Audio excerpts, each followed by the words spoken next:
Hash House and circle up. Welcome to On, the Hash House Harrier podcast for interviews, history, and stories. I'm your host, Ra. Hi, we've got another guest interview done by Run2Eat on location in Portugal, audio only, still available on YouTube. Enjoy. Hello and welcome to the On podcast. My name is Run2Eat and I'm sitting here in lovely sunny Portugal with a wonderful distinguished hasher, St. James. Introduce yourself. King Sir James. Our first question. When and where did you start hashing? In Madrid in 1990, reluctantly, because I was not impressed with a running club with a drinking problem. But after the first run, I never looked back. Do you remember any of the people on your first run? Of course. There are several of them still left. Last week I was in Madrid and did the hash run and met some of the old timers. And then went out and had meals and drinks with some of them. So what particular made you come back? The running. I enjoyed the running through the trails and the scrub and the rocks and the climbing and the rivers. Excellent. Explain your hash name. I was knighted actually here in Portugal back in 1990 in May, which was several months after I had joined in March, and came here and was knighted in this flaky Constantinian military lodge of St. George up in Oviedo. So they thought it was cute when I got back to the Madrid hash for an American to have the name Sir. And that's how I got Sir James. Later on, people on the hash became a little bit anxious in that they also wanted to have a sir or a dame on their name. And so the committee agreed after the next year they'd take a vote and see who had made the most contributions to the hash. That's how I got my second sir. That's amazing.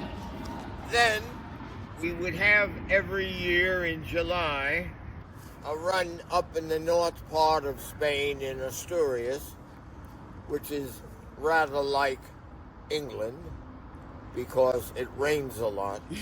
We were in Asturias and I received the name King, and much derision wherever I go, will bow down and say, Emperor, Emperor. No. King Sir James is just fine. Period. You would have no more room on your necklace for any more. True enough. Hash traditions. What are your favorite hash traditions and which ones don't you like through the years of your hashing? Of the hash tradition? Mm-hmm. Oh my goodness. Well, children and dogs. Yep. Is one of the things I have mixed feelings on. Okay.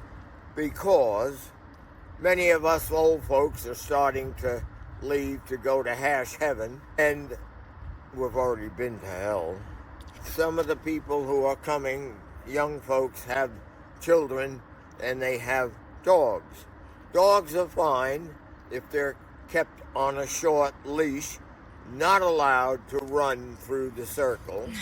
Kids, I'm such an old fart, I have to say, should be seen and not heard. Simple as that. Does that always happen? No. Those are some of the hash traditions. And I have a fellow hasher who's now in the Dos Marinas hash on the Costa Blanca in Javia, Spain. Tightfit, his name is. And Tightfit strongly believes no kids, no dogs. I agree. I understand. How did you find the hash? You were a runner. No, I was still running every day because I used to smoke until I was 35 years old, and somebody on one of my business trips out to Arkansas, as a matter of fact, of all places, was running, and I envied that. And he says, "You've got to stop smoking." So I stopped smoking. I had been smoking a pipe and inhaling it, and to this day, my lungs tell me I cannot go up hills very fast. So I started walking and then started running. And I had been running since the Madrid H3 started in '84. This was now 1990, and I had resisted joining because a drinking club did not appeal to me. Yes, I drink, but not as a club. Yeah. So then I went on the first hash. A friend of mine dragged me over. I said, "Okay, I'll come once." And as I had said before, I never looked back. That's amazing. I've had over 1,450 runs with the Madrid H3 and 300 with the Algarve H3 last January. And okay, I also did a lot of hares. I'm only 86. You're young. I'm young. You're young. You're right. And there are people older than I, not by too many years, who are more fit and healthier. No question. Which countries have you lived in, and did you hash in them? I lived in Brazil for 6 years, never heard of the hash. I lived in Spain, and that's how I joined hashing in Spain in 1990. What other countries have I lived in? America. I never hashed in America, not even on visiting. I found flour a lot. Up in San Francisco, we were in the Weston Park on the other side of the Golden Gate Bridge. I was there visiting my son, and there was flower trails running through the park. I knew where that came from, but I didn't end up running with them. What about travel hashing? Which travel hashes have you been to? And which Started one was your with favorite? Thunder Down Under Oh, yeah. in 1994 in New Zealand, at Rotorua, New Zealand. That was my dad's last interhash. And then after that was Cyprus, Oh, yeah. Limousine. 96, yeah. And after that, my goodness, because that was in 96. Yeah. 98 was KL for the 80th, if Yeah. I'm not mistaken. Then after KL, 2 years later, in 2000, Wasn't that Tasmania? I think it was Tasmania. Yeah. And I didn't get to Tasmania. Oh. I backed off at the last minute and asked somebody else to pick up my swag since I had paid the fees, was not going to see those again. And he didn't do it. So... In 202, did you go to Goa? I did go to Goa. That was the last interhash I've been to. Okay. Goa had some 350. Not too many, but because it was at the end of COVID and whatever other excuse. And so we had a very nice interhash. I enjoyed the 2022 Goa interhash. That was really You good. were there? Yeah, 2022. But 2002 was Goa as well. That's true, and I was there in Goa for 2002, and then came back years later. That's fantastic. What do you think about big events? Oh, what I size love do you like them? Chiang Mai was 6,000, which for me was too much. Been to Chiang Mai. This event is nice because it's small. Say that again, since I'm deaf as a That's post. okay. Airplane.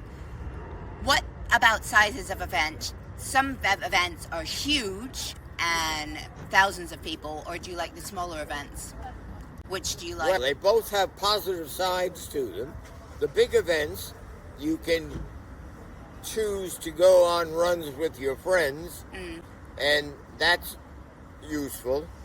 It was in Malaysia where our friend Lickham says, "I'm not going to go on any runs anymore in Malaysia. All they do is go into the palm oil estates and run up a hill and then run down a hill. Yeah.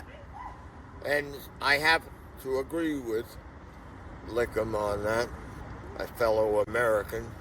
Nobody knows his real name. I do. Ooh. Not going to tell you. No. I'll forget it anyway. No, you can go and ask Lickham.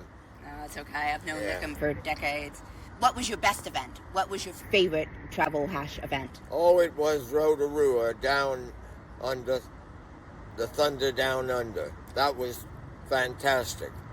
There was 4,500 people. Oh, wow.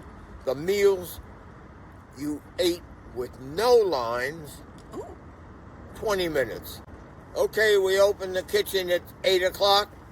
By 8:20, everybody was fed or was eating.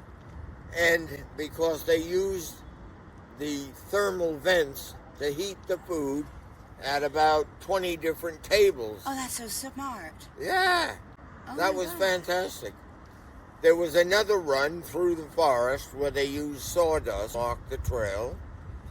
And that particular run ended up in a Maui village. But to get to the Maui village, we had to walk at least 1, maybe 2 kilometers through a lake Oh. because you couldn't walk on the shore. It was all overgrown into the water. But so you could walk alongside the overgrowth and get to the Maui village. And the Mauis were particularly nice to the hashes. They were selling hamburgers and hot dogs and this type of thing, fine.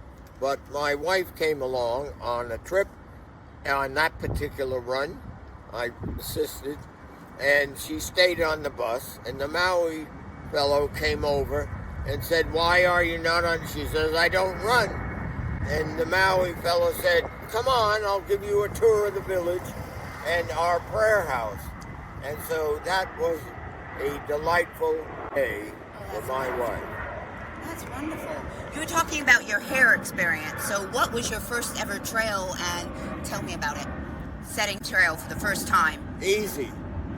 In Madrid, there is a huge park called 𝐎𝐧 𝐏𝐴, translated house on the prairie or in the country, house in the country. The 𝐎𝐧 𝐏𝐴, back during the Civil War, was where the nationalistic forces, the national forces under Franco, were headquartered. Okay. And there's all sorts of Civil War bunkers and pits and this type of thing in the 𝐎𝐧 𝐏𝐴. And it's a big park. Wow. So I set the run with this woman lawyer who has a separate story. There's no problem with her as a person, but her as a professional. Anyway, so we set the run, and of course, there was a fellow from the British Embassy, and his hash name was Lennon, and he managed to get lost. Of course. Anyway, of course, he didn't die. He got back because we were in civilization. Didn't die. Anyway. Always a good thing. The lawyer, I had a small company, and we were doing plant care in offices. Oh, wow. That was before I became a cleaning contractor. And she was the gestor. She was putting together payroll for cleaning people. I was doing some cleaning then as well. Very complicated, and so you have to have a professional do it. But as a lawyer, I had a dilemma, and I had to make a decision to go either A or B. And so I asked for her advice, and all she would tell me was read the law. And she would read the law to me. So I was not pleased with that at all. I wanted somebody to give me their opinion on how to make this particular difficult decision. I ended up making it myself, and of course I survived. It was okay, but I changed gestors. After your first trail, and it was a success. Oh, yes. Did you get the bug for setting trail, or you one of these people that, I'll set trail when I have to, or you're like, I want to set trail? When I left Madrid in 2016 to come to Portugal to live, I had 204 hares. Oh, wow. What gave you the bug to hair? People kept yelling at me, get a life, but I had a life. I was active in 4 other groups. The American Club, the Navy League, the Masons, and the Toastmasters. Oh, I like the Toastmasters, yeah. You master? Yeah, I used to be. Okay, very good. And That's helped my RA skills. I helped set up Toastmaster clubs throughout Spain for a number of years. And I was on debate team at school, and that's what got me into the Toastmasters. I was never on the debate team, but Toastmasters not only gives you the practical speaking skills, what Toastmasters does for people is to give them self-confidence. Yes. End of story. Exactly. How many people out there don't have self-confidence? You would be surprised. A lot. I've seen people come up to make their icebreaker speech, burst into tears, just could not handle it. Strange. Anyway, self-confidence. Definitely. Extremely important. We're So, still recording. we're You still they don't recording. need to hear this at the half. But you, Eric. Raw is a wonderful editor. And he Yeah, will you edit edited it out. But what is your best hash memory? Best hash memory. Something that just sticks in your head and you can't get it out of your head. The best thing that... Oh, gosh, I never gave it any thought. Or if you have more than one, say them all. For good hashes? Okay, in 98, we were in KL for the 80th, and my buddy Adame and I, Adame is from Great Britain. He had been in Spain for a while. That's how I got to know him. He and I were on the same trail, but we were getting on in age, and here we are. We have to climb up this bloody hill that was 10 meters until you stop to catch your breath again, and then another 10 meters, again and again. We get to the top. We couldn't find the crepe paper that they were using. They were using, can you believe it, brown crepe paper. In a forest. That matched the leaves. Oh, crikey. God, that's hash logic, isn't it? We finally found it, but we spent a good 10 minutes looking around for it. Anyway, that was one. And then on the same run, after we came down from the mountains, we were in the rice paddies. And you're up to your ankles in water. Chiang Mai was an excellent interhash. I enjoyed it.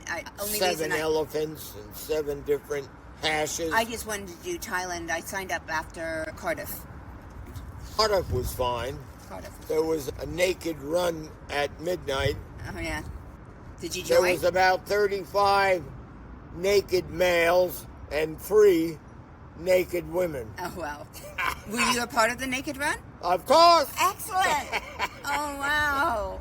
I was on a naked run also in Marbella with the Mijas hash, and they have a lot of younger people, and frankly, it's one of the better hash kennels I've ever been on. Oh, nice. They're extremely well organized, and this was another naked run at midnight along the beach.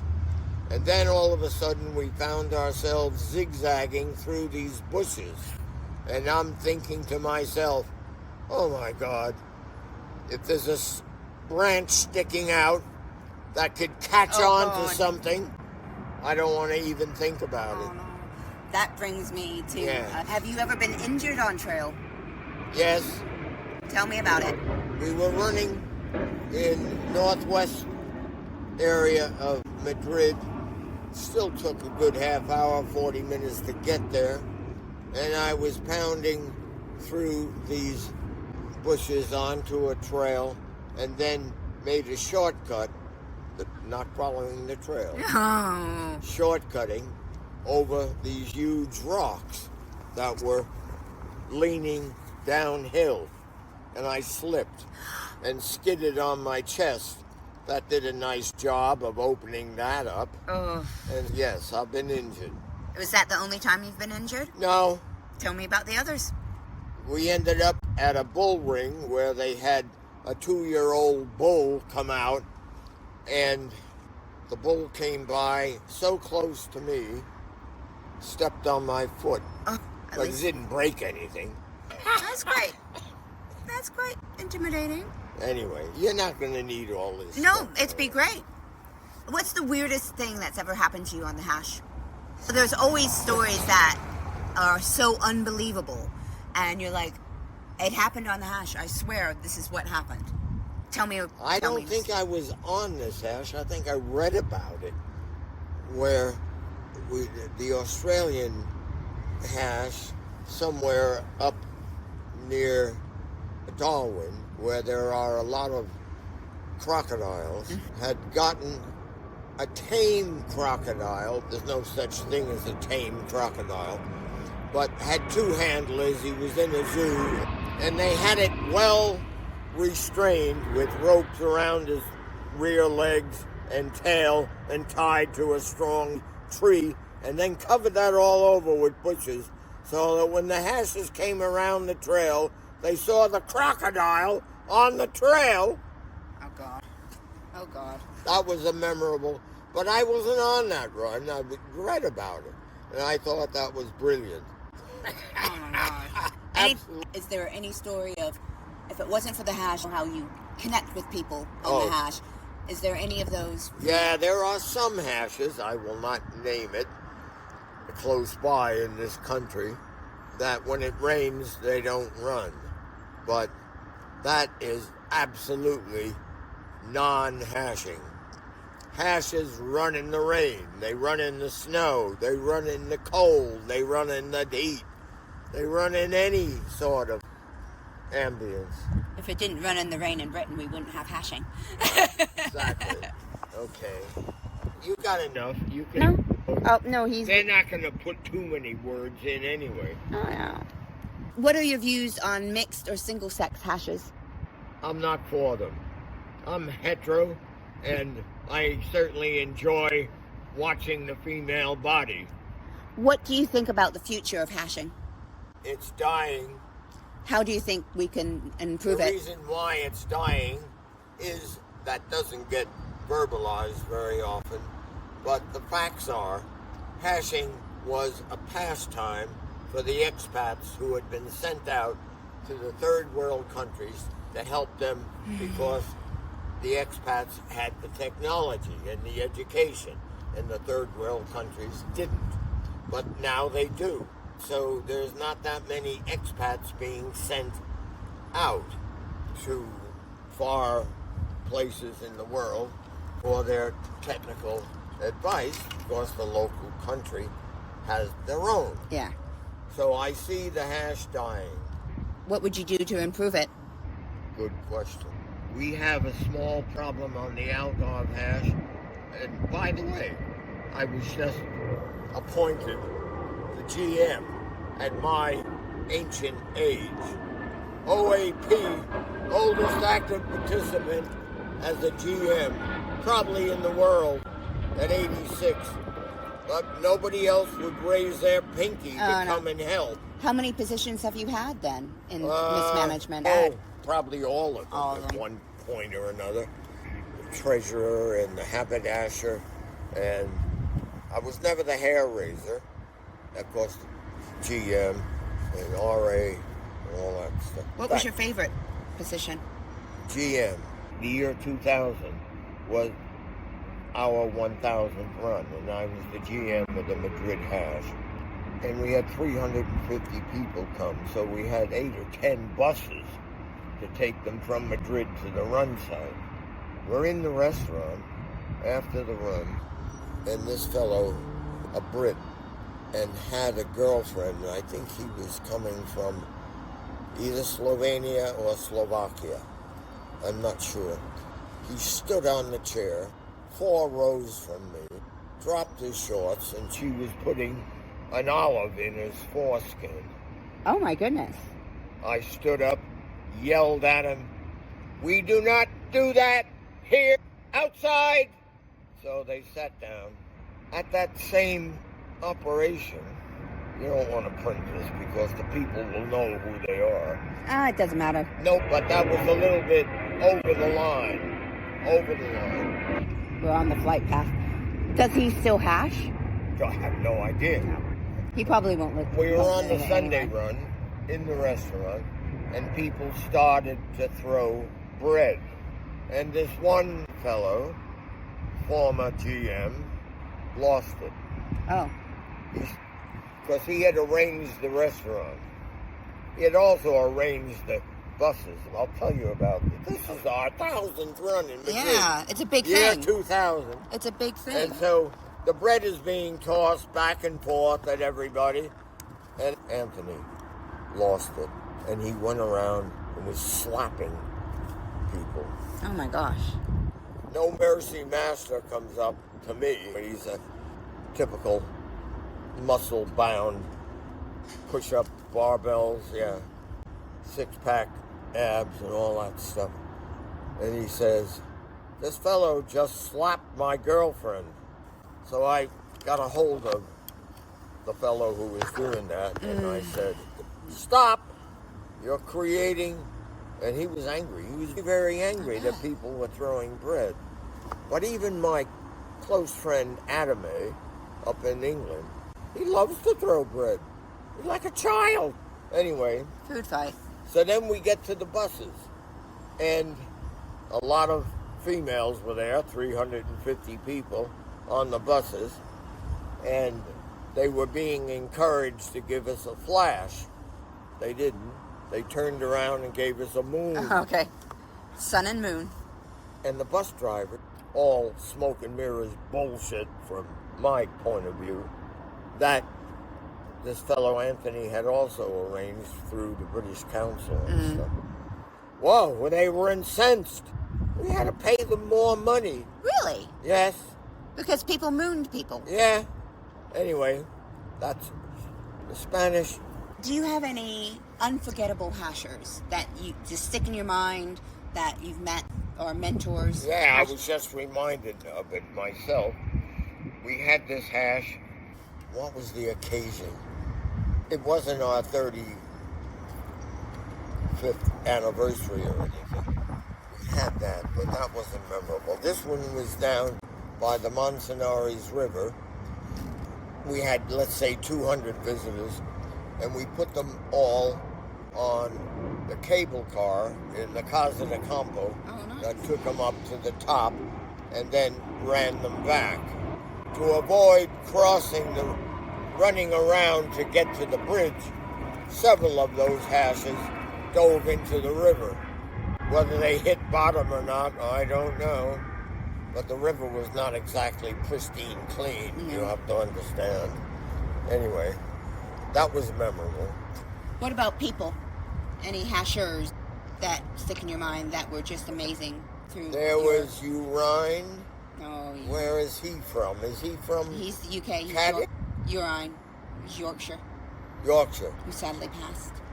And then, for the first time in Cyprus at Limassol, there were some female GMs running the circles. I hadn't seen that before. And they did a pretty good job. In fact, I was positively impressed. In Brunei, which I have visited, they have so many expats there. The native Brunei, they were fishermen, but since everybody gets such a nice fat pension or a monthly fee paid by Shell that runs the oil fields off of Brunei. Brunei is a very curious small piece of land. It's a country run by a sheikh or somebody. And of all the land in Sumatra, and over the history, there were English people who took over pieces of land and declared themselves kings. No oil. The oil came from the little piece of land called Brunei. Did you hash there? No, I only had one night there, and no, I didn't hash there. But they have a hash every night because there were so many expats in the area. And there was a fellow whose name was Ding Dong. Ding Dong. His Christian name was Chris Bell. And he spoke Malaysian, had a Malaysian wife who's still alive. Chris died with a heart attack 10 or 15 years ago. Anyway. Hashers helping hashers. There's lots of really wonderful hashers. Have you ever helped or been helped by a hasher? No. Myself, I do what I can. We have an old hasher on the Algarve hash, a British woman whose name is Dogwood. She's still alive. And she had breast cancer, decided to have a mastectomy. She had that, continues to smoke. Oh, God. But it's affected her brain, and so this is starting to deteriorate. So we have hashes, former GM and his wife, helping to get her back to England so she can go on the National Health Service, NHS, and they put her in care home or whatever. The sister agreed to take her in until she can get on the NHS. And that's happening now. Oh, gosh. And I've done a lot of work for help.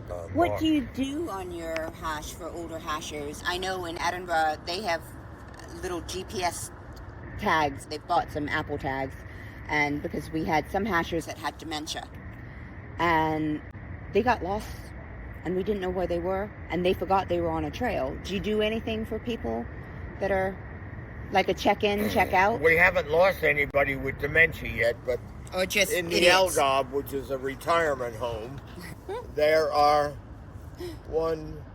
2 females who have dementia, hashes, and one doesn't show up anymore. Okay. The other one does, because her husband is the former GM who's helping a dog woman get the hell out of the country. So I was talking to them. I hadn't been that active with Margaret.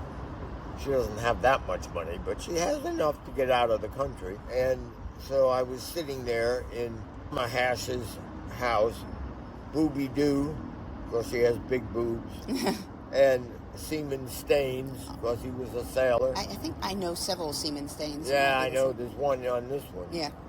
And Cyclopath and Dope Peddler, they were with bicycles and stuff, came in. They had been helping. Their car was full of all her stuff that she wanted to get rid of or had to sell or whatever. And so I offered some money to help pay her way back. They refused it, and they said, no, she has enough money. Don't worry about that. They're all hoping But at least you're looking after that the each woman other. gets on the plane, gets met by her sister. Holy smokes. I can have him edit it. I don't want to call names to people, but she was one of the dumbest people I've ever met. But she won't be listening to this Yeah, anyway. edit her that. And Because it's a podcast, and I'm pretty sure she won't know what that sometimes is. when you would do her a favor, like I picked her up at the hospital once and brought her back, and she says, how much do I owe you for the gasoline? I said, what? At least it's an offer. You don't owe me anything. Very efficient car. We didn't use more than a little bit of a liter of gas, blah, blah, blah. Where do you think technology with hashing people on social media and stuff? Are you using technology at all to know about events and things? Or I have to admit, I am on Facebook, nothing else. And there's another reason why I'm on Facebook. However, that's not part of this interview. I've developed some technology, but generally speaking, I'm still a drag. do you think that the heavily reliance on technology that hashing now has is ostracizing a group of hashers? No, I don't think so, because those who will use the new technology for the hash to plot out a run, maybe even have a robot drone drop the flour. Oh, wow. It's helping the hashes, and that's fine with me.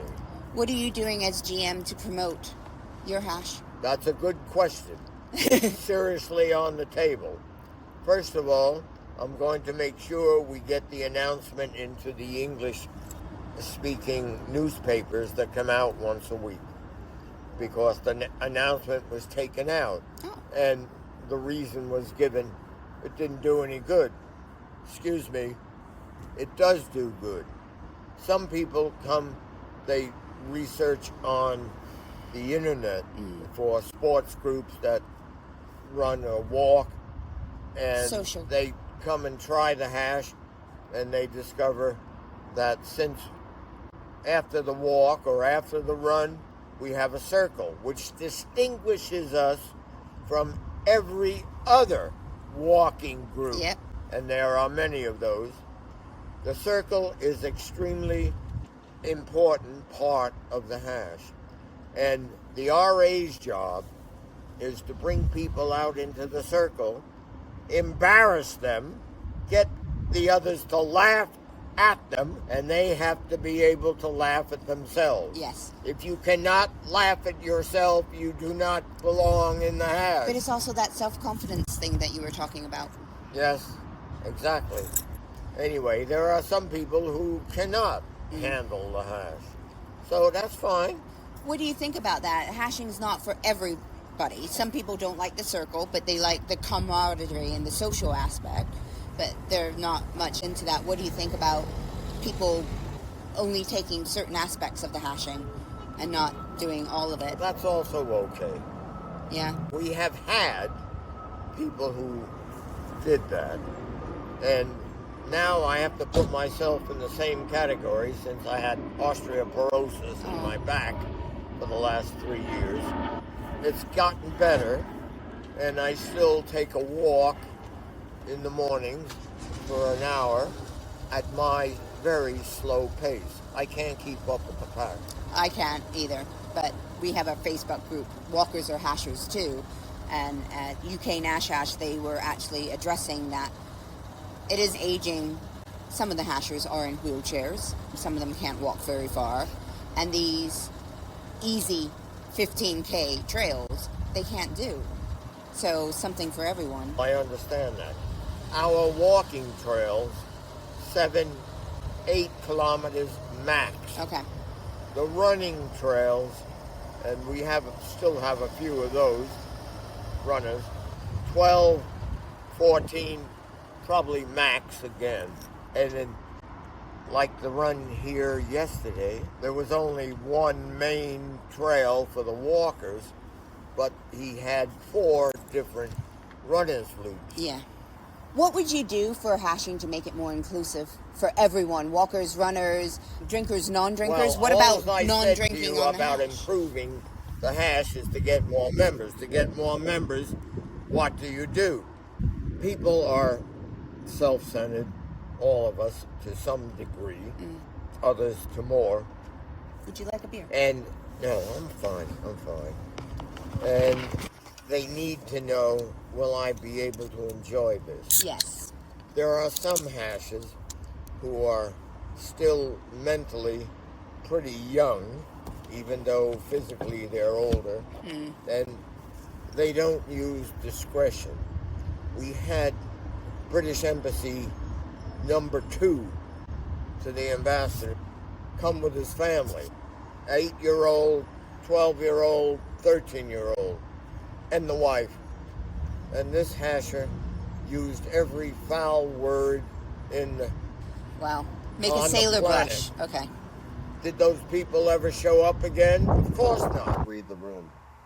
Yep. Yeah, to each their own. What is your favorite aspect then of hashing? What makes you go again and again? Why do I continue to come back? Yeah. I'm a social animal. I like meeting people and finding out where they're from.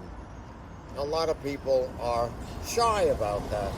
Even on this hash yesterday And last night, I ran across a couple of people who didn't want to tell me where they were from. Oh. Anyway, it doesn't matter. Okay. What would you tell your younger self now, starting out hashing? Your first ever trail. I'd start earlier. You'd start earlier, okay. Any tips for new hashers that are just starting to then listening? Give them your wise words of wisdom. Be open-minded and self-confident enough to be able to laugh at yourself. Everybody who you would ask, can you laugh at yourself, would answer, of course I can. But that's not true. It's not. Anyway, they get into the circle and they get embarrassed for some stupidity, or maybe get named for that. It's raining. It is. What do you think about hash names and how they're evolving? Hash names. Do you think that the crude, some of the really vulgar hash No, I names? think the vulgar names do not impress me. No. Because anybody can give a vulgar name. Yeah. If you can do a double entendre, Yes. this is the best hash names that you can have. On the Madrid hash, there is still a woman who is right behind me in the number of runs from where I left 10 years ago. And her hash name is Twice a Day. It's a beautiful name. I love that. What are some of the best hash names you've heard? Oh, the vulgar names, I don't remember. I don't them. remember, and I get annoyed when I'm on other hashes and people are named with vulgar names. Yes. When they could have been named with something else. I'm going to get my umbrella so we can at least avoid the rain. I have my pass. Shit, it's raining like hell. Oh gosh, they're back already. They're back. So we better finish up this interview. They're finished. So hash names, you were talking? Hash names need to be double entendres. Yeah. Not easy to find or make or whatever. Anyway, thank you very much for doing the On podcast, and I will send you a link. Thank you. Thank you. Okay. To close the circle, here's the hash anthem sung by Mother Hash. Swing low.